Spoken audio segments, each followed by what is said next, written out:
Swag safe on the beats. Mr. Decajo Studio. Imwe wantango ndadawisanyikanine nakuimba kwangu ndikushitako mukundiwenga ine mumbafu nalini kundiwona mbidi kwirira muli kwenda mwanya bezi katenga makamba funa kundipa mukwenda mwanya bezi katenga titongwa funa kundipa na nyaya kuimba na nyaya musika aina zangu wakufuna kundipa na nyaya musika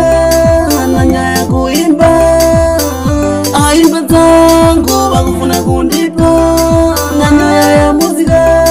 na nyaya kuimba njiro zanu salemwa imwe njiro zanu salemwa mukandona niri kuimba marine pano ndidadala ine muli bentisi mukufuna kundikwinisa ndikali mwana nekazi ndiribe ine ne mwana ndiribe ine siku mwini nawoyi mukufuna kundiendesa chiri kwenda kuti ndisiye takuimba tomona ukomedwa imwe aina zangu wakufuna kundipa na nyaya ya muzika na nyaya ya kuimba aina zangu wakufuna kundipa na nyaya ya muzika na nyaya ya kuimba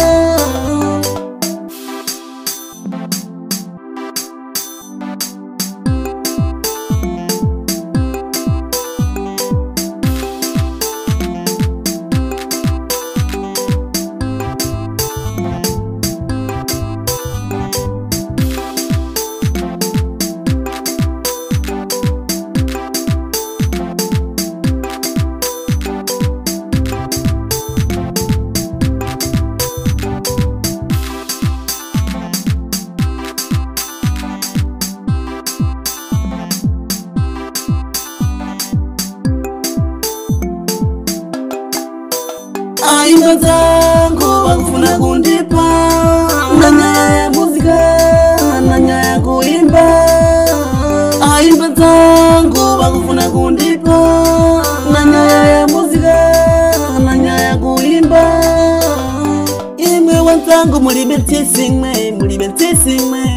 ndisiye nimbo ndiyimbe kuti ningapekera mudzandifederere ndidzakufunzise nimbo imwe mukulamba toto mukufuna kundikwariza mukufuna kundiperesa Yesu mwana cool boy yo Mr. Decajo, yeah.